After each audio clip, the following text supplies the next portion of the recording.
What's up, bro? It's your boy, Mike Muse. Welcome to the Conversation, the Mike Muse Show. I am so excited to be in conversation with my next two guests. One has been a frequent guest on the Mike Muse Show. I am counting Andre at least. This is like visit number 4 it's got to be. Yeah, man. Y'all, I appreciate y'all having me back, man. I am so thankful every time I get the chance to be in conversation with you. I tell you this all the time.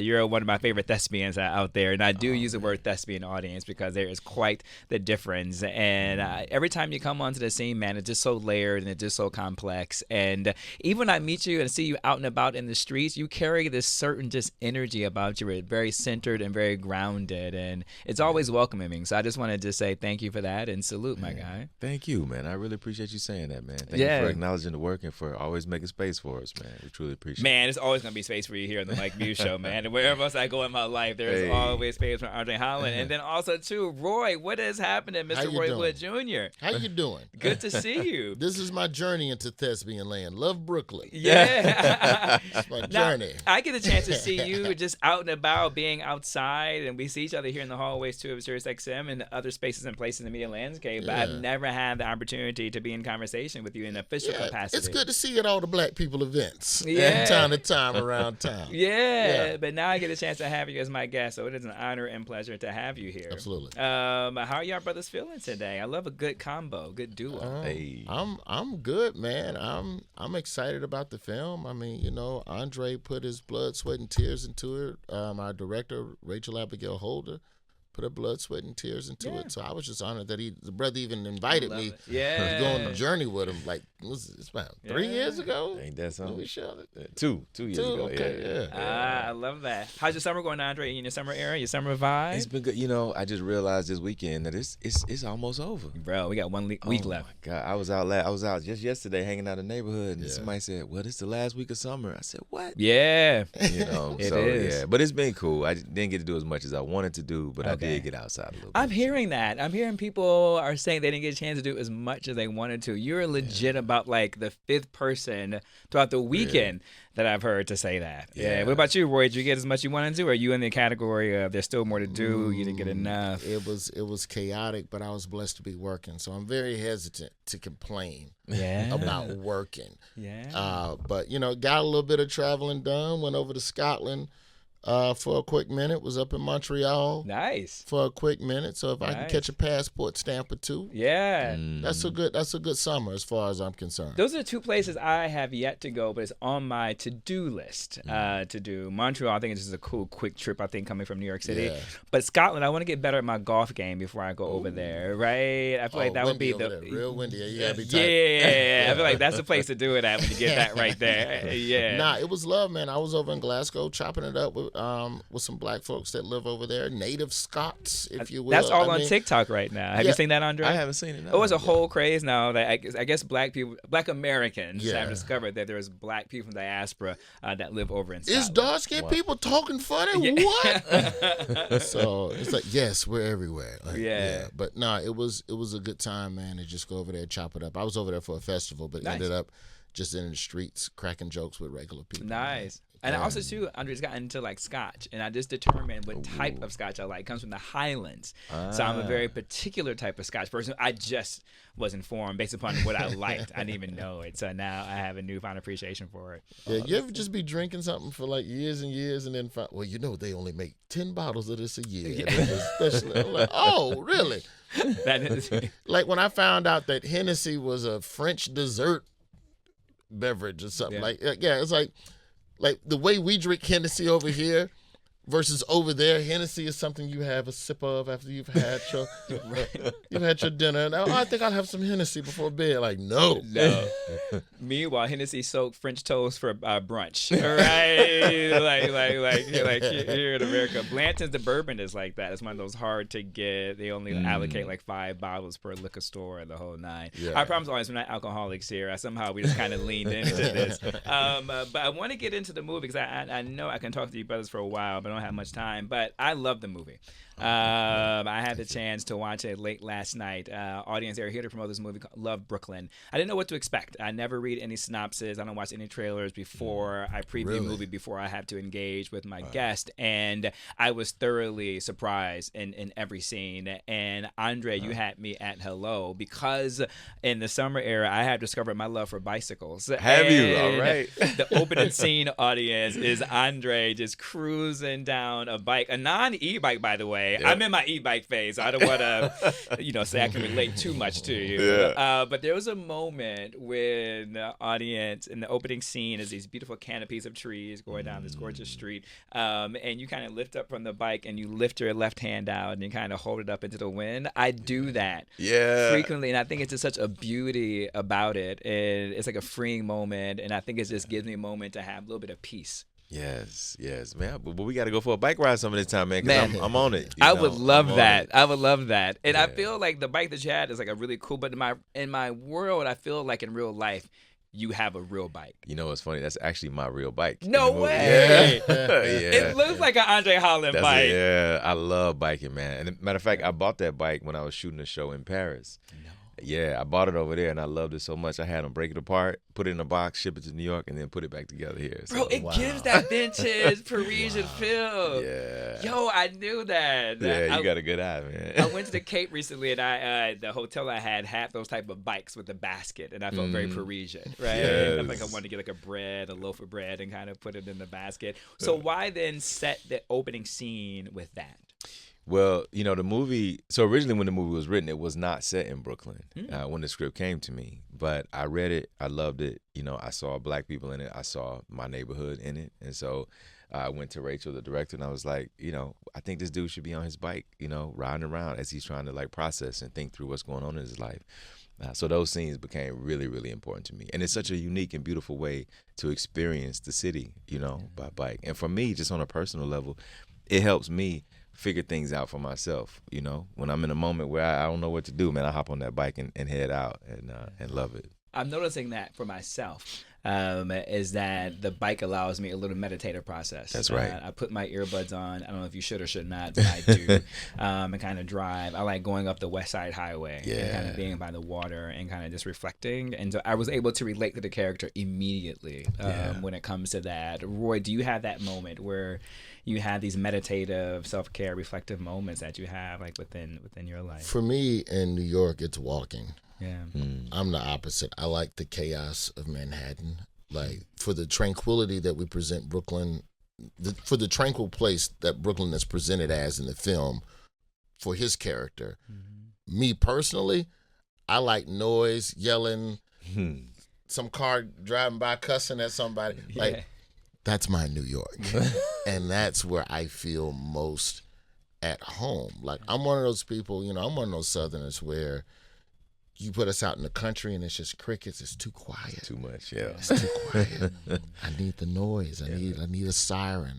Is somebody dying in the distance? Okay, good. Yeah. Good. Everything's normal right now. That's kind of just always been my thing. My son, he's 9 now, but he and I would always walk somewhere or go to the park or you're just out in the city doing stuff. So I'm just more of a vibrant, alive, type of New Yorker. And I feel like they gave me a little bit of that with my character in the film because, I'm out. Our characters meet more often than not at a coffee shop in the film. I was going to talk about that, yeah. But I sit outside, which I thought was a very interesting choice for the characters, that I have the coffee, but I'm going to have it outside on the bench. I'm not going to sit in there. I'm going to just sit out here and watch the city go by. Yeah. Why is that, though? Why do you think your character made that choice? I think for my character, so for context, my character is the only married person in the film. And so the movie, just the gist of it, what would you say? Cool brother trying to figure out his life between two sisters who also trying to figure out their life and figure out whether or not they even want to be with this cool brother. There you go. Perfect. Okay. Perfect. Can't do no better than that. Okay. Because like everybody says love triangle, but I feel like when you say love triangle, it's like the man is choosing and it's his choice alone. And in this film, DeWanda Wise and Nicole Bahari got their characters That's interesting. I didn't get any of that. So we can go further. Good. I didn't get any of that. That's good. Let me do the interview where I got you. No. I got you. It's not an amateur. I'm not new to this. No, but I'm saying, Let me do my thing. but to answer the question of why I think my character's outside, it's that I don't think my character's completely happy in his marriage. And this cup of coffee and this conversation with this man is the one piece of stillness and real honesty that I get in my life. And so I think that having this private moment outdoors instead of inside the chaos of the coffee house, I think is, I don't know, I just thought it was a very interesting choice and a very interesting way to meet these characters. But I think also too, there's something about New Yorkers too as well, is that since we don't get a lot of outside space, a lot of our apartments are not a lot of square footage, right? And so when you do get that moment to be outside, it feels like you're breathing with the aspect of that, right? Which I think your character is always outside on this bike. Yeah. I think there's something about outside that plays a key character, like in this film for me. Yeah. Totally, man. It's also like there's this sense, I think, of us living in a city that's in like perpetual motion. And then with my character choosing to be on this bike all the time, also in motion. And yet the counterpoint to that is that in his life he feels so stuck. Yeah. You know, there's some tension between those two things that I thought was interesting. I think you want to breathe, and sometimes being outside and speaking to your shirt helps you breathe. Oh yeah. Metaphorically and literally. So this is kind of getting into it. Roy kind of put me there, but I didn't get that dynamic that Roy just mentioned. For me, I got this idea that love can be complicated, right? And I think it's whether you're in a triangle, a foursome, a polyamorous relationship, whatever number count that it is, I think that we are in this society right now, this modern dynamic where we want to be progressive sexually, where we want to be sexually free, and we're determining what is partnership, right? What is the word meaning? Like, what is marriage? And for me, I felt like the characters were wrestling with that idea of like, what is it meant to be in partnership, and what is it meant to be loose in sexuality and sexual freedom and sexual liberation? I got that for me immediately with the first time we saw you engaging in a sexual intimacy scene with that. Yeah, that's something that I think we all trying to figure out, you know. And I think, you know, I'm in my early 40s now, and you know, I think when I was in my 20s, I thought that by now I would have answered all of these questions for myself. But the truth is that I'm still figuring it out, just like Roger is still figuring it out, and the women in the movie too. So we wanted to make a movie that could at least, you know, speak to that, the complex kind of situation that many of us find ourselves in. Yeah, I think there's so many people right now, because your character went through the whole evolution of this is just fun, sex doesn't really mean anything, it's just a release, until it actually seemed complicated. Exactly. And I think the thing that complicated it is that he realizes that he has to do work on himself before he can be in a relationship with anybody. You know, that in some ways, like, I think the city and like many cities kind of provide an opportunity for us to escape from the things that we don't necessarily want to sit with. Yeah. There's always something to do, right? If you don't want to sit with yourself. And I think Roger is guilty of that until he comes to a place where he can't run no more. Well, Roy, Andre, to kind of let me to that point, isn't that what we hear, like, especially when you go to like a religious ceremony of a marriage, this idea of completion, complete me, right? But there's always this narrative that you should be whole first before you enter into a partnership. Yeah, and I think that my character is one that is contemplating whether or not he's truly happy. And, you know, as Andre's character contemplates whether or not to make the choice, I represent, after you've made the choice, how committed are you to this choice? Like, I remember this girl who, she blocked me now, but she told me one time, love is a verb, and I was in my 20s. I ain't get it. I didn't understand it. But now, as a 46-year-old man, oh, that's what you meant. You mean every day, like working at it? And you have to create happen. You have to construct it actively. Yeah. You have to maintain it like grass. Okay. So I think there's a degree of my character having that realization and then deciding how much maintenance do I really want to do on this marriage and whether or not that's worth the trouble. And I think that's, you know, ultimately what he's trying to seek an answer. And I think that's what a lot of us go through. I think that's what a lot of married people, a lot of folks stunting happiness. Oh, yeah. On social media. I also, too, think there's a lot of idea that what I enjoyed about your character is what I got from it was temptation, right? And I think this idea that when you're in a married scenario, or you're in committed partnership, is that the biology or the human flesh doesn't want for anything else or want for anything different. And I think for me, your character exposed that, right? That temptation is real, right? Yes. The human body wants what the human body wants. Yeah, but then what is the price you're going to pay for giving in to that temptation? And doing the math on that versus what you have and whether or not you appreciate that more. Also, the other option, I think this is one I never considered in my 20s, is that you have the ability to reinvent the relationship that you're in. You have the ability to redraw those lines and figure those things out. Now, you need a partner that's honest and open about that. But if you have honesty between one another, then you have an opportunity to at least try and shape this into what you are. I think the dream we're sold about love is get married and be happy forever. But they never really sell you on, okay, what do you do when you've evolved into a different person 20 years in? And they're a different person 20 years in. How do you recalibrate and reset to make sure you all are still, lock in step with each other? And what to do if you aren't. And I feel like they don't give us a lot of tools about that. There aren't a lot of, everybody's a relationship expert now in the last 10 years because of camera phones, but there wasn't a lot of dialogue about that. Like, that wasn't the topic on daytime talk shows 20 years ago. Wendy Williams was never. Steve Harvey, maybe a little bit relationship stuff. But I'm talking the nuance of how, once you've made the choice, how to keep this car on the road. Yeah. I don't feel like that's talked about a lot. So, I really enjoyed that because, we had talked about, the old 90s throwback, romantic black, rom-coms. It's like I laughed a little bit during Love and Basketball and Jason's lyric and all of that stuff, but I wouldn't call it a com. Like, it was more rom than com. That's right.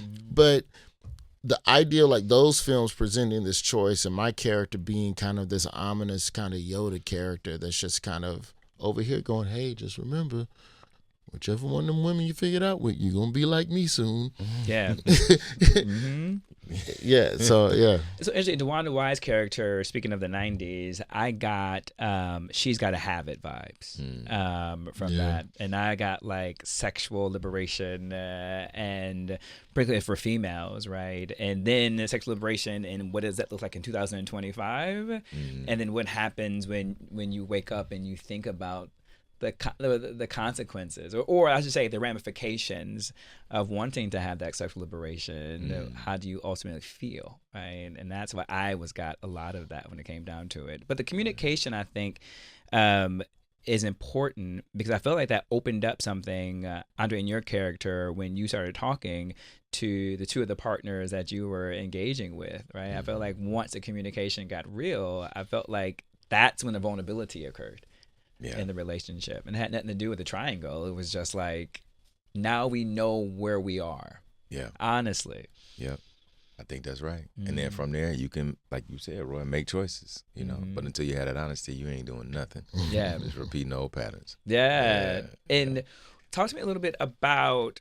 There was a moment, and I'm not getting anything in the way, but. Why did the characters, and as you guys as a team and ensemble, particularly within your character, want that honesty and conversation was had? Your character went back to writing.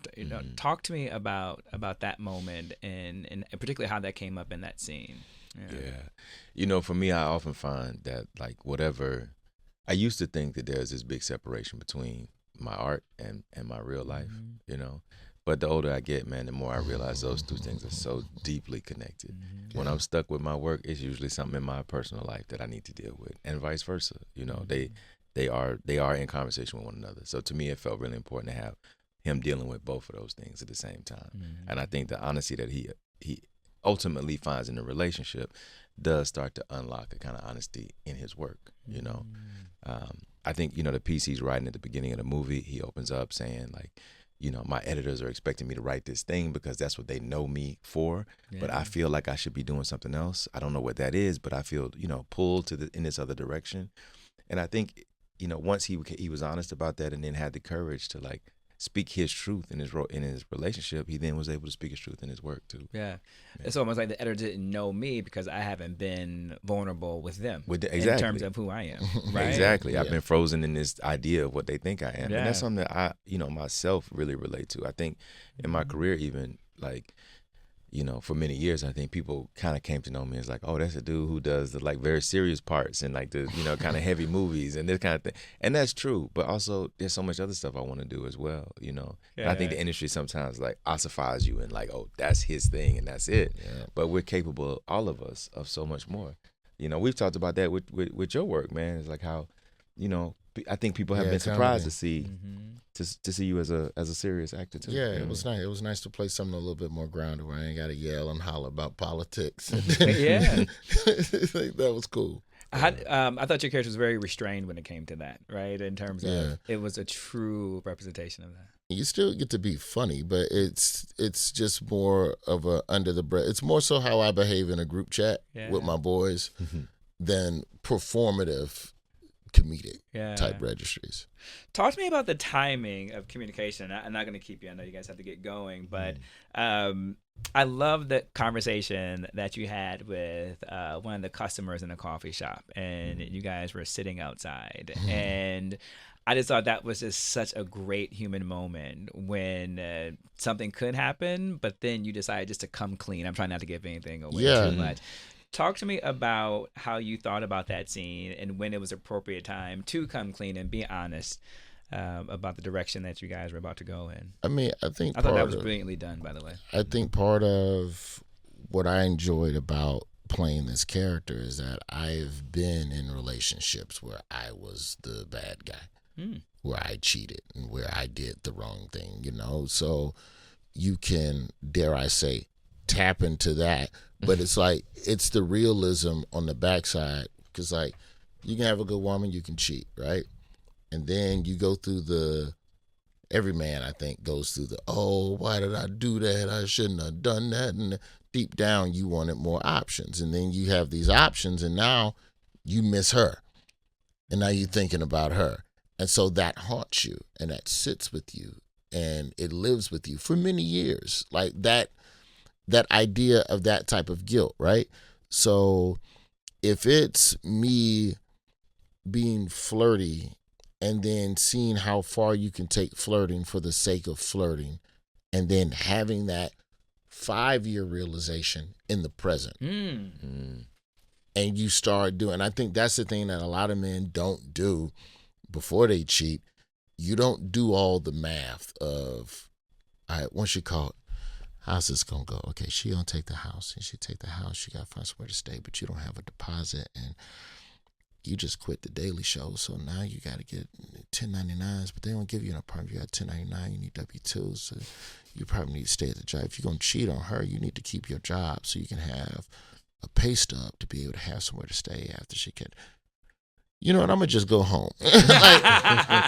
like math. Yeah. So there's a lot of that, and I mean, even beyond that scene, my character is still struggling with that. But I think that's the idea, though, is that relationships and agreeing to share your life with someone requires a monstrous level of commitment actively on a regular basis. That it's a tab that I don't think a lot of people are really willing to pay. Yeah. Also, what I got out of that too, as well, is that even in this conversation you just mentioned, Roy, was the idea of how much the human ego enjoys being stroked, right? Like, enjoy you receiving someone's flirting with you, right? That makes you feel good, right? It's like, oh, I still got it, right? And in particular, your character is wrestling with the choice of happiness. Am I happy in my marriage, right? And somebody can get you on the right day or the wrong day. Yeah. No, what I hate, temptation is real. What I hate is because the movie wasn't about my marriage, but that's when a man should go home to his wife and go, hey, what do I need to do to get you to do more of this for me? Let's talk turkey. Yeah. Let's figure it out. That's that communication we're talking about. Yeah, communication. Which I think this film does a great job of, is how to communicate with your loved ones, with your partner, and with yourself. Yes. And I think you guys did, and also too, the brotherhood I thought was beautiful between the two of you. That's that Alabama. Yeah. I thought showing two guys having each other's back, and particularly when you take the card away from him regarding the massage. I thought that had double meaning, but I thought that was good too as well. Andre and Roy, it was such a pleasure having you here today on the Mike Muse Show. I thoroughly enjoyed the conversation. Mike, the audience, you got to go see this movie, Love Brooklyn, and you will not be disappointed. It is a beautiful story, and you get a chance to see Andre on a bike, and you get to see Andre being out of character. Yes. A little play over there. A little bit. We like it, Andre. All We like it. Thank you. Until next time, folks. Peace.